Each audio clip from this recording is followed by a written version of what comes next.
Utang. Dengar kata ini aja reaksinya bisa macam-macam kan? Buat sebagian orang ini kayak tiket emas buat ngeraih mimpi. Tapi buat yang lain, wah, ini mimpi buruk. Kok bisa beda banget gitu? Nah, itu yang mau kita bongkar sama-sama. Pernah lihat nggak sih, ada teman kita yang kayaknya santai banget hidupnya, padahal cicilannya di mana-mana. Di sisi lain, ada juga yang pusing 7 keliling cuma gara-gara satu utang. Rahasianya tuh bukan di gede kecilnya utang, tapi di cara ngelolanya. Yuk, kita bedah bareng-bareng. Oke, sebelum kita makin dalam, kita samain persepsi dulu ya. Ada istilah kerennya nih, liabilitas. Gampangnya, ini tuh nama resmi buat semua jenis utang. Cicilan KPR, kartu kredit, pinjol, ya semua itu liabilitas. Intinya sih simple, janji kita hari ini buat bayar sesuatu di masa depan. Nah, ini nih bagian paling pentingnya. Kalau Anda bisa ngerti konsep ini bakal jadi game changer buat keuangan Anda. Siap? Ternyata gak semua utang itu sama rata. Ada yang namanya utang baik dan ada utang buruk. Terus bedanya apaan? Gampang banget kok. Coba bayangin gini. Utang baik itu kayak kita nanem pohon duit. Mungkin sekarang kita keluar modal, tapi di masa depan pohon itu bakal ngasilin buah alias uang. Nah sebaliknya, utang buruk itu kayak beli es krim pas lagi panas-panasnya. Enak sih sekarang, tapi habis itu ya hilang, gak ada bekasnya, cuma nambah pengeluaran aja. Biar lebih kebayang, ini contoh utang baik. Pinjaman buat sekolah atau kuliah, itu utang baik. Soalnya ilmu itu investasi buat naikin gaji Anda nanti. Modal buat buka usaha, jelas utang baik. Kan tujuannya cari untung. KPR buat beli rumah. Nah, ini juga utang baik karena rumah itu aset yang harganya cenderung naik. Sekarang kita lihat sisi gelapnya. Utang buruk. Contohnya, nyicil HP keluaran paling baru padahal yang lama masih oke banget. Atau gesek kartu kredit buat liburan hits biar bisa pamer di sosmed, padahal dompet lagi tipis. Nah, ini semua utang buruk. Senangnya cuma sebentar, tapi nggak nambahin kekayaan kita sama sekali. Oke, kita udah bisa bedain mana yang baik dan mana yang buruk. Sekarang pertanyaannya, apa yang terjadi kalau kita salah langkah? Kalau utang, apalagi utang buruk, dibiarin gitu aja tanpa dikelola. Wah, ini kita masuk ke zona bahaya. Efeknya itu kayak bola salju tapi yang ngelindes kita. Awalnya cuma bunga kecil yang numpuk, lama-lama jadi tekanan batin tiap tanggal gajian. Terus sadar-sadar, kok nggak bisa nabung sama sekali? Puncaknya yaitu terjebak di lingkaran setan. Gali lubang, tutup lubang. Capek fisik, capek mental. Ini intinya ya. Sebenarnya masalahnya tuh bukan di punya utang atau nggak punya utang. Masalah terbesarnya itu kalau utangnya kegedean dibandingin sama pemasukan kita. Punya utang itu normal, tapi punya utang yang bikin kita nggak bisa tidur, nah itu baru masalah. Kuncinya ada di rasio. Oke, cukup ngomongin yang serem-serem.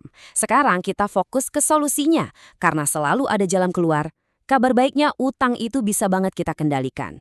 Dengan strategi yang pas, kita bisa ubah utang dari yang tadinya beban jadi alat bantu. Gimana caranya? Yuk kita intip. Ada satu angka sakti yang wajib banget Anda ingat, 30%. Ini golden rule-nya. Coba deh totalin semua cicilan bulanan Anda. KPR, mobil, kartu kredit, apapun itu. Idealnya, totalnya jangan sampai lewat dari 30% gaji bulanan Anda. Kenapa? Biar kita masih punya ruang napas buat kebutuhan lain, buat nabung, dan buat investasi. Oke, ini dia peta jalannya. Ada 7 langkah simple. Nomor 1, yang paling dasar, ukur baju di badan sendiri. Jangan pinjam lebih dari kemampuan bayar. 2, prioritasin. Bayar dulu utang yang bunganya paling nyekek. 3, ini harga mati. Selalu bayar cicilan tepat waktu. 4, tahan diri. Jangan nambah utang konsumtif baru. 5, siapin payung sebelum hujan, alias punya dana darurat. 6, jadi detektif buat keuangan sendiri. Catat semua utang dengan rapi. Dan yang ke-7, paling penting, pakai utang buat tujuan produktif aja. Nah, khusus buat Anda yang sekarang posisinya lagi punya utang dan pengen cepet-cepet beresin, ada 2 strategi jitu yang populer banget. Kita bedah satu-satu ya.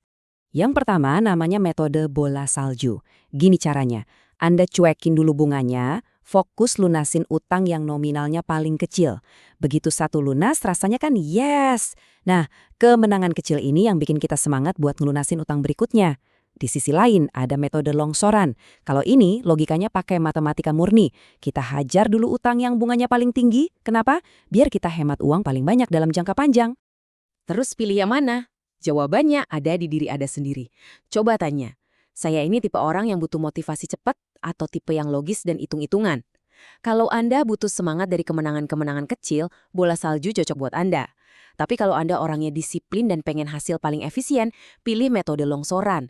Gak ada yang salah kok, dua-duanya ampuh, asal kita konsisten. Oke, jadi apa kesimpulannya? Gini deh, pesan utama yang pengen saya sampaikan. Coba ubah cara pandang kita. Utang itu bukan monster di bawah tempat tidur. Anggap aja utang itu kayak pisau. Di tangan yang salah bisa berbahaya, tapi di tangan koki yang handle bisa jadi alat buat menciptakan sesuatu yang luar biasa. Kunci utang yang sehat itu simple kok. Tujuannya jelas, buat sesuatu yang produktif. Jumlahnya pas, gak bikin sesak napas. Dikelolanya disiplin, dan dibayarnya selalu tepat waktu. Semua ini kuncinya cuma satu. Kita harus jujur sama kondisi keuangan kita sendiri. Ingat, utang itu netral. Dia jadi baik atau buruk ya tergantung kita yang pegang kendali. Nah, sebagai penutup, saya mau kasih satu pertanyaan buat Anda renungin. Kalau disuruh milih, Anda lebih milih mana? Hidup tanpa utang sama sekali atau punya utang tapi utangnya itu bekerja buat Anda dan ngasilin lebih banyak uang? Coba deh jawab dalam hati. Jawaban Anda itu bakal nentuin arah keuangan Anda ke depannya.